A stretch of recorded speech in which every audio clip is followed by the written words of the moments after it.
তো কম বেশি সবাই পছন্দ করেন, কিন্তু সবসময় বাইরে গিয়ে খাওয়া সম্ভব হয় না, আর বাইরের খাবারও কিন্তু স্বাস্থ্যসম্মত না। তাই ঘরে কিভাবে ঝটপট চিকেন মোমো তৈরি করবেন তার রেসিপিটাই আজকে শেয়ার করব। প্রথমে আমি আটার ভিতরে লবণ আর একটু তেল পানি দিয়ে একটা ডো তৈরি করেছি, রুটি বানাতে যেভাবে ডো তৈরি করেন ঠিক সেইভাবেই। তারপর মুরগির বুকের মাংসটা নিয়ে আমি কিমা করে নিয়েছি। এরপর একটা প্যানে পেঁয়াজ কুচি কাঁচামরিচ কুচি দিয়ে এর ভেতরে চিকেনটা ভেজে নিচ্ছি। কিছুক্ষণ পেঁয়াজের সাথে চিকেনটা ভাজার পর এর ভেতরে আমি হলুদের গুঁড়া, মরিচের গুঁড়া, ধনিয়া গুঁড়া, গরম মশলার গুঁড়া আর লবণ দিয়ে কিছুক্ষণ ভেজে নিয়েছি।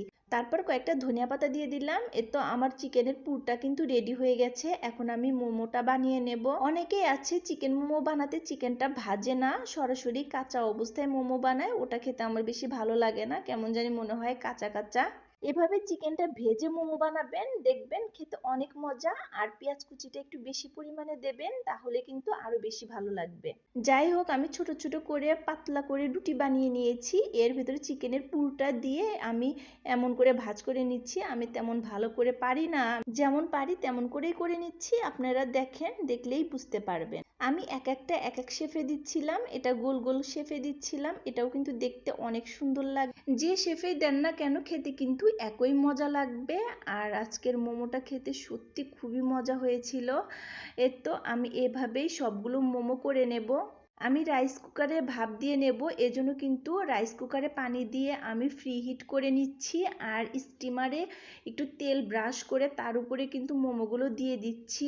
যাদের বাসায় রাইস কুকার নেই, বড় একটা পাতিলে পানি গরম দিয়ে তার উপরে যে কোনো একটা ছাকনা বসিয়ে এর উপরে স্টিম করে নেবেন। মোমো খাওয়া কিন্তু অনেক ভালো, যেহেতু মোমোতে কিন্তু বেশি মশলা ব্যবহার করা হয় না, আর এটা কিন্তু তেলেও ভাজা হয় না। সবসময় চেষ্টা করবেন ঘরেই মোমো তৈরি করে খেতে, কারণ বাইরের খাবার কিন্তু কখনোই ভালো হয় না। আমার পানি গরমটা হয়ে গেছে, এখন আমি মোমো সহ স্টিমারটা দিয়ে দিলাম। ঢাকনা দিয়ে ঢেকে 30 মিনিট রান্না করে নেব।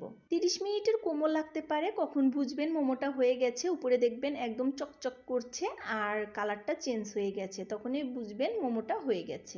এখন একটা প্লেটে নিয়ে পরিবেশন করব। এখানে আমি কিছুটা টমেটো সস নিয়েছি, আর সস দিয়ে খেতে কিন্তু অনেক ভালো লাগে। এখানে আমি গোল গোল মোমোগুলোই তুলে নিচ্ছি যাতে দেখতে সুন্দর লাগে। আর দেখেন মোমোগুলো দেখতে কতটা সুন্দর হয়েছে, লোভনীয় হয়েছে। আর একটু হলুদ কালার হয়েছে, কারণ আমি চিকেনের মধ্যে হলুদ দিয়েছিলাম, এজন্য। খেতে কিন্তু অনেক মজা হয়েছিল। এটা একবার খেলে বারবার খেতে ইচ্ছে করবে, আর গরম গরম খেতে কিন্তু অনেক মজা।